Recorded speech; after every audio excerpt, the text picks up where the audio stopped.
And so why don't you tell me a little bit about some of the stuff we talked about on the phone, like growing up in the Cardinal organization and with your dad. You know, I would say introduce yourself first, and that you're a coach with the Catawba Indians. Is that the right name? Yeah, and just tell us about that. But how you grew up in baseball, you know, from what I've been looking about your family. We had the fact that your dad played a lot of different places, but then he spent a whole lot of time with the Cardinals, all the way working from the minor leagues up to being the coach, and then was there through the World Series. And that helps me verify to people, you know, A, who you are, B, the fact that you had every reason to come into these items as in the position you were in. That we'll put some of the pictures on there to verify it, but we have, I mean, really, to do this justice and to get the money you're looking for, we can't wait till the day of the auction to have some of this stuff get out there. People are going to want to see that picture of the glove and Stan Musial. They're going to want to see that picture of you and your dad. You know, will your sister find it? Well, we're kind of, as auctioneers, my job is to make sure that people find it. You know, if I have an auction and nobody knows about it, we can't get you any money. So my job is to try and figure out how to get the most bang for the buck. Now, I did talk to some friends of mine who do marketing and ask them to give me, they have a business called Satellite ProLink. They're down in someplace in Florida. I forget where exactly, doesn't matter. And they gave me a marketing budget, and I just laughed when I showed it to my wife. They wanted $42,000 to market this auction. It's like, you have no idea. That's no way is that going to happen. And they had, you know, an ad on ESPN and here and that and this and the other thing, and it's like, you dropped your wedding ring. The one ring. Yeah, don't lose that, bro. But that isn't going to happen. So I just wanted to chat with you some about what I plan on doing marketing wise to keep the expenses down, but to still get the job done. Obviously, the first thing I'm going to do is put it on the internet. The second I'm going to want to do is do a press release to the Post-Dispatch, to the local TV stations, to KMOX. KMOX is 50,000 watts. It's one of, I think there's less than 10, 50,000 watt stations. I'm very familiar with KMOX, with Jack Buck. Yeah, and so I've actually, my next door neighbor goes hunting. He's listening to KMOX on the west side of the Rocky Mountains. Oh, we get it in North Carolina. Well, in fact, when I was growing up, the Cardinals were probably, there were more Cardinal fans in North Carolina than were Yankee or any other club. And a lot of reasons because KMOX has had such a strong clear signal. Yeah, such a big area, wide area that they communicated with. Well, they pick up fans from all over. I mean, the thing is, for a long time they were the most Western baseball team, and then we have people like down in Arkansas and stuff that if you want to go to a pro game, this is the closest one. So, so I want to get it on KMOX. The way I do that is with a press release. Now I can try and do an ad, but I think the press release is better. Then they wound up calling me before and interviewing me about comic book auctions, and I sat right here, talked to KMOX, and then KMOX covers it, and the next thing you know, the newspaper, usually the newspaper bites first, but then KMOX comes in, and then right around then I wound up talking to some news media with cameras. So you get Channel 4, or I've got news contacts that I've talked to before, and if I call them and tell them I've got this, they're going to be all over it. Okay. Because this is a story that people in St. Louis are going to want to know. And we want to hit it really heavy here in St. Louis. The internet is where we're going to pick up the people that are outside of St. Louis. We could spend a ton of money doing it, and I say we in a you sort of way, because marketing is a seller expense.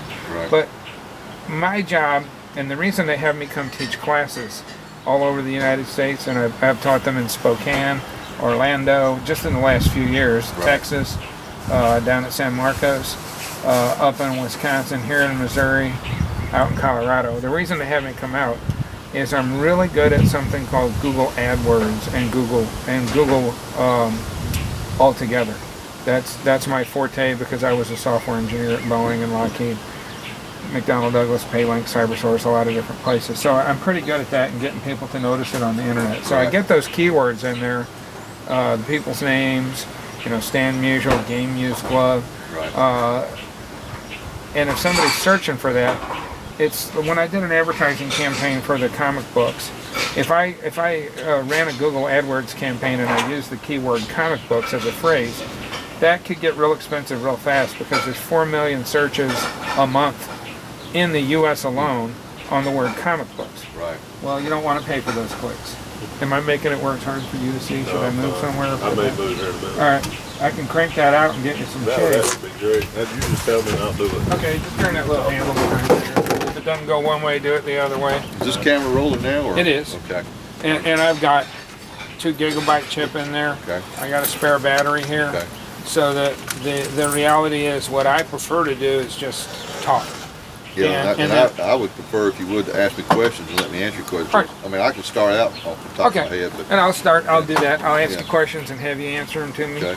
And but I'm just kind of relaxing us and getting us used to each other and telling you what I'm going to do and how we'll do it so that we know where we're at together. Comic books is expensive. Yeah. Amazing space, fantasy space, number sign space 15. That cost 12 cents a click, the way I was bidding for it. That's a comic book I sold for $77,000. Well, the reason that works so good is whoever's searching on that is looking for that very thing.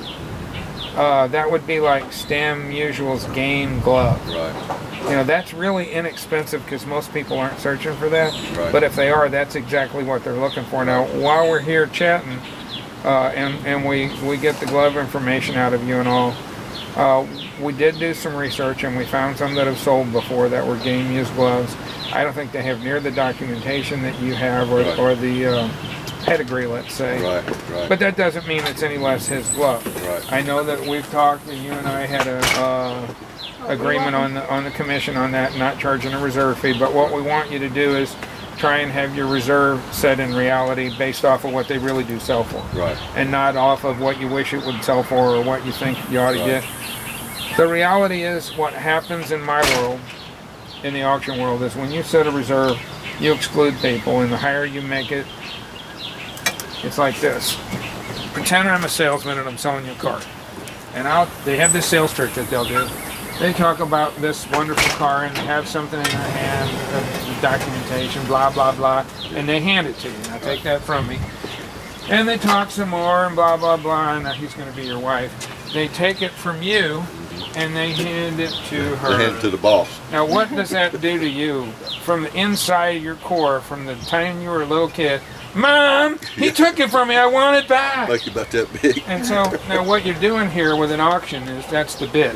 Right. You own the glove for a minute, now he has it, and I can tease you and say he's going to have that Stan Musial glove, and you're going to have nothing to hang on the wall of your man cave, mister. And so it's the same thing you saw me doing with the people at the charity event. But now I'm funning with him and teasing about the glove. Oh man, we've been together so far. Are you sure you don't want to hit him one more time? Yeah. He's looking kind of tired over here. Come on. Yeah. My job really starts when they say no. Yeah. My job is the marketing. But really my job is to coax one more bid out of him and then another bid out of him. And it's amazing how somebody who wouldn't give me $50 more will give me $300 or $400 or $1,000 more if I do it right. Okay, so why don't you tell me just first a little bit about how your dad came into the Cardinal organization? That would be an interesting thing. Okay. And how he was a professional player and went through the minor leagues in college, but then he got into, was it Winnipeg? Winnipeg. Okay, why don't you tell me a little bit about that, and then I can use that to help document this. And it's okay if I put this part on the internet. I'm not going to try and get it out to the news media so much and on TV. Right. I'm just going to say, when they come, I'm not giving them my video. Right. Now it's on the internet. They could always go in there and try and get it that way. But what I'm saying is, with them, I'm going to try and give them a picture. They like a picture. Right. A picture of you, a picture of you and your dad and Stan, a picture of the glove. And then I'm going to try and focus them a little bit on this Dizzy Dean contract as well, because both of them are pretty cool things. Right. And it happens to be a pastor from a church I went to for years, and I've gone to church with the guy for years. And when he was in Romania, we were supporting him as a missionary, and we're very good friends. And I said, if you ever wanted to sell it, now is the time, Joe. And Joe said, oh, yeah, I can see that this is a very good thing. So tell me about your dad, and I'll shut up for a while. Okay. And start off with talking about who you are, and then talk about your dad. Okay. My name's Randy Benson. My father was Vern Benson, who was coached for the St. Louis Cardinals for 12 years. Got 18 years in the big leagues as a major league coach. And he spent 56 years in professional baseball total. It sounded like you just said you're the father of. I'm the son of... I think you're nervous, so why don't you say that part again? Okay. My name is Randy Benson, and I'm the son of Vern Benson, who was a coach for the St. Louis Cardinals for about 12 years. He had 18 years major league coaching experience and 56 years in professional baseball total. My dad went to Catawba College, where I'm the pitching coach right now and on the baseball team. And my dad went there 2 years. He signed his sophomore year. Connie Mack signed my dad when he was 18 years old, and he went straight to the big leagues. Connie Mack offered him $1,500 to sign, and at that time, if you got $1,500 or more as a signing bonus, you had to go straight to the big leagues. So my dad went straight to the big leagues with the old Philadelphia Athletics. And from there, he spent, I think, 2 years with the Philadelphia Athletics, and through playing in the minor league system, major league, minor league system, he was traded to the Cardinals, and that's how he began his career with the St. Louis Cardinals. He managed in Winston-Salem for the Winston-Salem Redbirds. He managed in Winnipeg, Canada. He was a AAA manager in Portland, Oregon, for the AAA club for the St. Louis Cardinals at that time, when I believe it was Solly Emus, I think, got fired as a manager. I might be wrong on that. But when they fired him, Johnny King was hired as the manager. My dad played for Johnny King in the minor leagues, and they formed a great friendship. And Johnny King really respected my dad quite a bit. And when Johnny King got the job as manager for the St. Louis Cardinals in 1961, he called my dad in Portland and asked him to come to St. Louis to be his third base coach. And my dad said, well, I'd be honored to join your staff, but I won't come as a yes man. Johnny King said, well, I wouldn't expect you to. So we packed up, left Portland, drove to St. Louis. My dad finished the year out in St. Louis in 61. He was there in 62, 63, and 64 when they won the World Series. 1963 was Stan Musial's last year, and my dad and Stan played together at the big league level and the minor leagues a little bit. They formed a great friendship, and in 1963 we were there for the whole summer. And then we had to pack up and come back home to North Carolina, get back to get enrolled in school. So we didn't get to see the month of September or any of that. But the last day I went into the clubhouse with my dad in 1963, Stan Musial asked me to come over to his locker. I went over to his locker, and he handed me his glove and said, I want you to have this. And it's the old six-finger outfielder glove that he actually used in the 1963 season. He signed Stan on the side with number 6. I think he signed it in 2 locations. Really, at the time, I was just a snot-nosed kid. I didn't really know the value of it at the time. I mean, I knew he was a heck of a ball player, but I didn't put all that together. But fortunately, I put it in my closet, and I kept it pretty good. And it's still in really good shape. I remember when Harry Carey was announcer for the Cardinals at the time, they would always have a Star of the Game show. In the old Sportsman's Park, where the locker room was, there was an air conditioning room off the locker room. That's where Harry Carey would come in and conduct his Star of the Game show. And I remember going in there, and there was a couple of other sons. I was the oldest one, but we would go in there and sit down, and if the Cardinals won the game, there was always the Cardinals that was the star of the game. And when it was the Cardinals, we would sit down and listen to every word he said. And if it was an opposing player, if they won the game, I guess being a kind of a brat, whenever Harry Carey was interviewing him, I would go behind Harry Carey and I'd try to make faces and try to upset the guy, you know. But except for Willie Mays. When Willie Mays would start the game, I sat down and listened to him because I kind of idolized him. But had a lot of good memories with the St. Louis Cardinals, and I played a couple of years in the St. Louis organization. I pitched in Little Rock, Arkansas for the Arkansas Travelers in 1975, Double-A at that time for the Cardinals. Formed a lot of great friendships there. Actually, Gary Templeton was our shortstop, and I don't know how many ground balls I hit him during batting practice, but he was the implement of the trade when they traded him to San Diego to get Ozzie Smith. And we had some other guys on that club that made it to the big leagues for a little bit. In fact, we had a right-hand pitcher named Ryan Kurosaki, and I think if you check back, I think he might have been the first Japanese player to make it to the big leagues.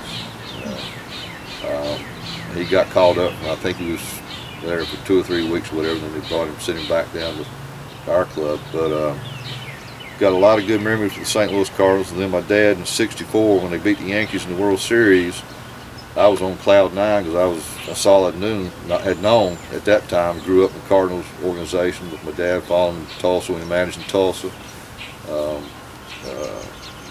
Various other clubs for the Cardinals. Every summer we'd pack up, and that's where we spent our summers. And then at the end of 1964, I think it was about 3 weeks ago in the season, when Johnny Keane got word that they were going to let him go. And that was, I think it was the last week of the season.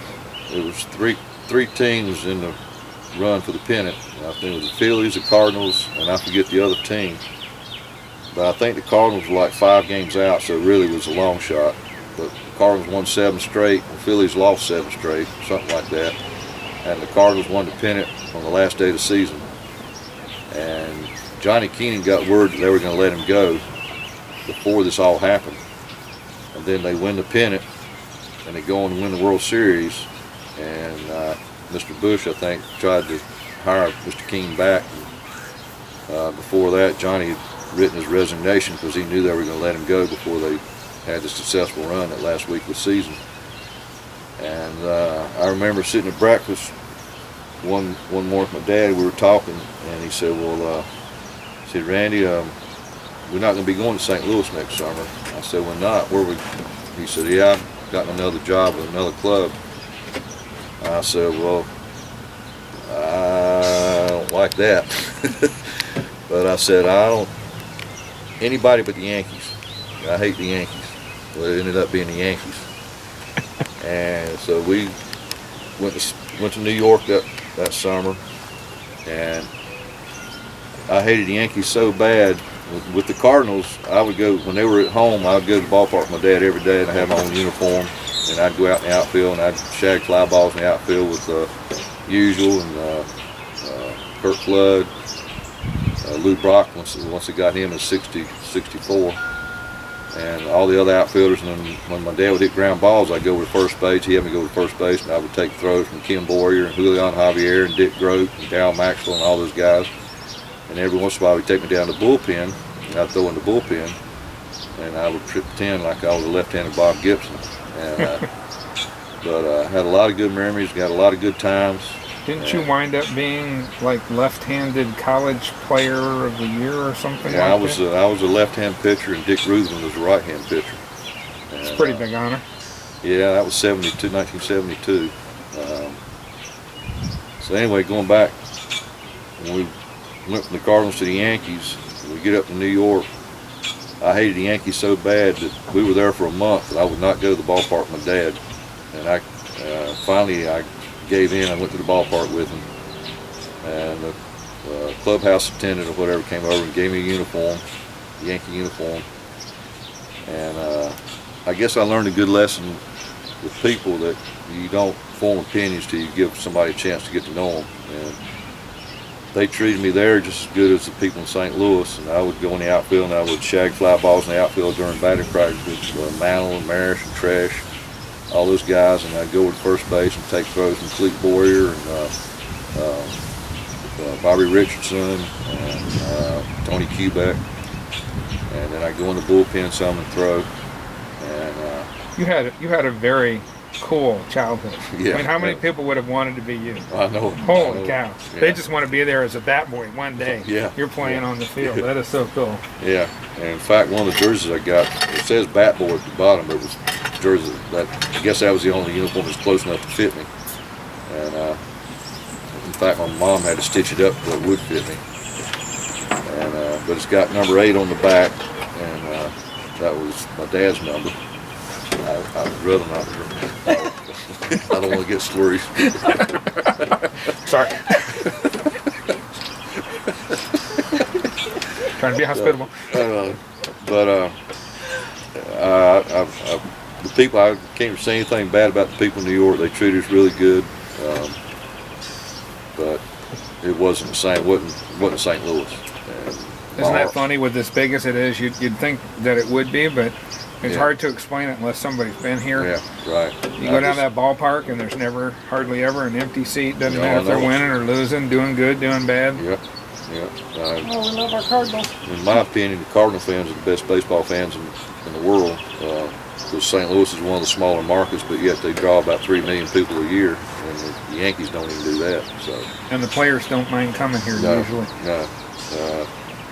But the people in New York, they treat us good, but it wasn't the Cardinals. And my heart was never in New York, and neither was my dad's. He in fact, he's told me several times he did not like New York, but that was a job, So, in fact, the only years he did not coach third base in the big leagues was in New York, because when he took the job in New York, he told Johnny King, he said, Frank Cossetti's been the third base coach there for years. He said, I don't think it's right for me to come in and overstep his boundaries. He said, so I'll be the first base coach. And Johnny said, that's fine.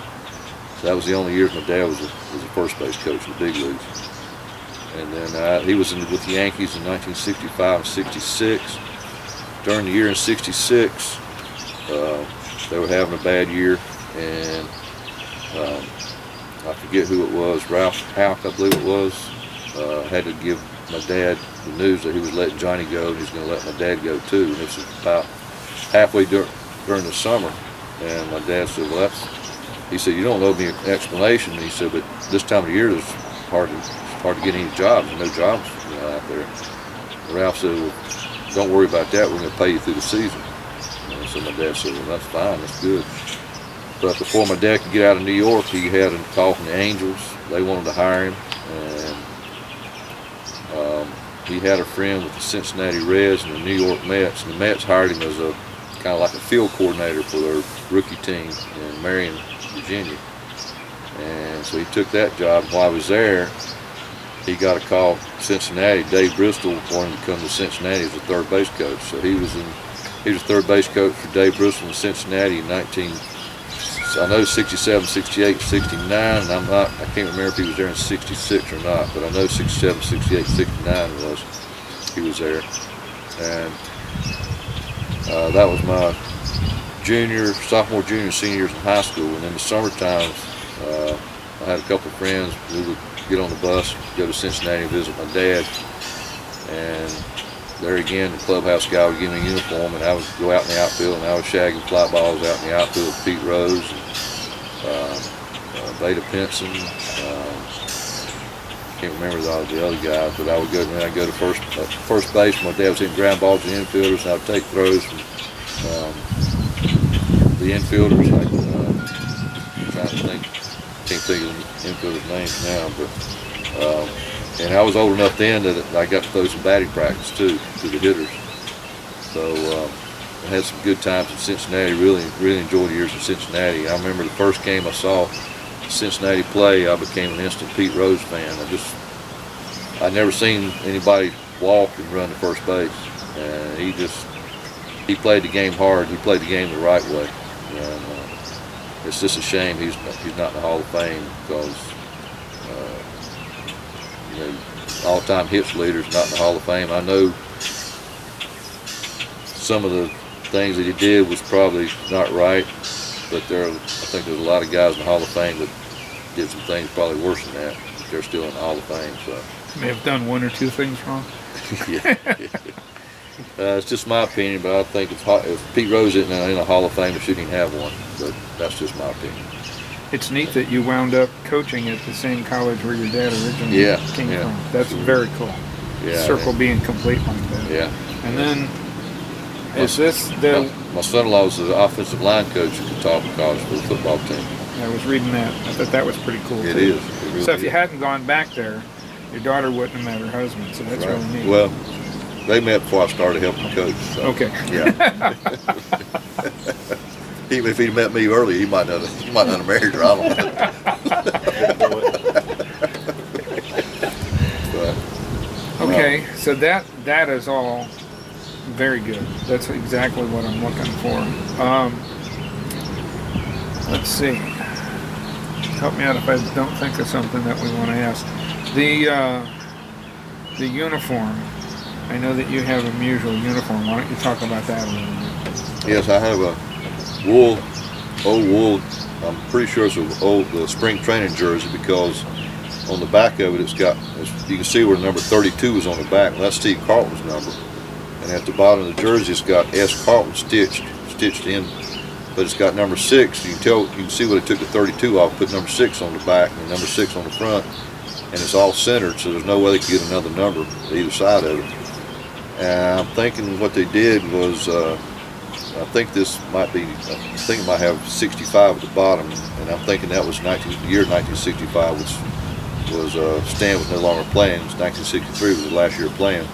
But I'm thinking what he did. I know he would go down to spring training to help work with the outfielders and everything. So I think what they probably did is took one of Steve Carlton's jerseys, and took number 32 off, put his number on.